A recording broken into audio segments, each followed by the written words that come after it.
நீங்கள் ஆபிரகாமின் சந்ததியார் என்று அறிவேன். ஆனாலும் உங்களுக்குள்ளே என் உபதேசம் இடம்பெறாதபடியால் என்னை கொலை செய்ய தேடுகிறீர்கள். நான் என் பிதாவினிடத்தில் கண்டதை சொல்லுகிறேன், நீங்களும் உங்கள் பிதாவினிடத்தில் கண்டதை செய்கிறீர்கள் என்றார். அதற்கு அவர்கள், ஆபிரகாமே எங்கள் பிதா என்றார்கள். இயேசு அவர்களை நோக்கி, நீங்கள் ஆபிரகாமின் பிள்ளைகளாயிருந்தால் ஆபிரகாமின் கிரியைகளை செய்வீர்களே. தேவனிடத்தில் கேட்டிருக்கிற சத்தியத்தை உங்களுக்கு சொன்ன மனுஷனாகிய என்னை கொல்ல தேடுகிறீர்கள். ஆபிரகாம் இப்படி செய்யவில்லையே, நீங்கள் உங்கள் பிதாவின் கிரியைகளை செய்கிறீர்கள் என்றார். அதற்கு அவர்கள், நாங்கள் வேசித்தனத்தினால் பிறந்தவர்கள் அல்ல, ஒரே பிதா எங்களுக்குண்டு, அவர் தேவன் என்றார்கள். இயேசு அவர்களை நோக்கி, தேவன் உங்கள் பிதாவாயிருந்தால் என்னிடத்தில் அன்பாயிருப்பீர்கள். ஏனெனில் நான் தேவனிடத்திலிருந்து வந்திருக்கிறேன்.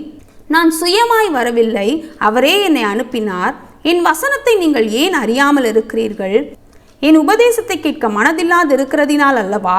நீங்கள் உங்கள் பிதாவாகிய பிசாசானவனால் உண்டானவர்கள். உங்கள் பிதாவினுடைய இச்சைகளின்படி செய்ய மனதாயிருக்கிறீர்கள்.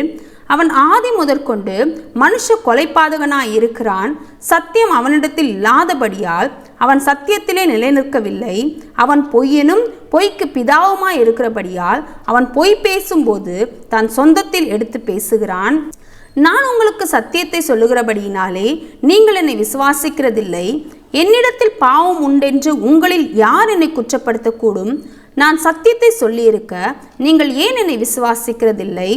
தேவனால் உண்டானவன் தேவனுடைய வசனங்களுக்கு செவி கொடுக்கிறான். நீங்கள் தேவனால் உண்டாயிராதபடியினால் செவி கொடாமல் இருக்கிறீர்கள் என்றார். அப்பொழுது யூதர்கள் அவருக்கு பிரதியுத்தரமாக, உன்னை சமாரியன் என்றும் பிசாசு பிடித்தவன் என்றும் நாங்கள் சொல்லுகிறது சரிதானே என்றார்கள்.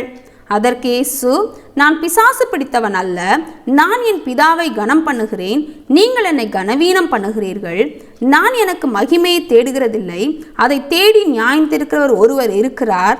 ஒருவன் என் வார்த்தை கை கொண்டால் அவன் என்றென்றைக்கும் மரணத்தை காண்பதில்லை என்று மெய்யாகவே மெய்யாகவே உங்களுக்கு சொல்லுகிறேன் என்றார். அப்பொழுது யூதர்கள் அவரை நோக்கி, நீ பிசாசு பிடித்தவன் என்று இப்பொழுது அறிந்திருக்கிறோம். ஆபிரகாமும் தீர்க்கதரிசிகளும் மரித்தார்கள், நீயோ ஒருவன் என் வார்த்தையை கை கொண்டால் என்றென்றைக்கும் மரணத்தை ருசி பார்ப்பதில்லை என்கிறாய். எங்கள் பிதாவாகிய ஆபிரகாமிலும் நீ பெரியவனோ? அவர் மரித்தார், தீர்க்கதரிசிகளும் மரித்தார்கள், உன்னை நீ எப்படிப்பட்டவன் ஆக்குகிறாய் என்றார்கள். இயேசு பிரதியுத்தரமாக, என்னை நானே மகிமைப்படுத்தினால் அந்த மகிமை வீணாயிருக்கும். என் பிதா என்னை மகிமைப்படுத்துகிறவர், அவரை உங்கள் தேவன் என்று நீங்கள் சொல்லுகிறீர்கள்.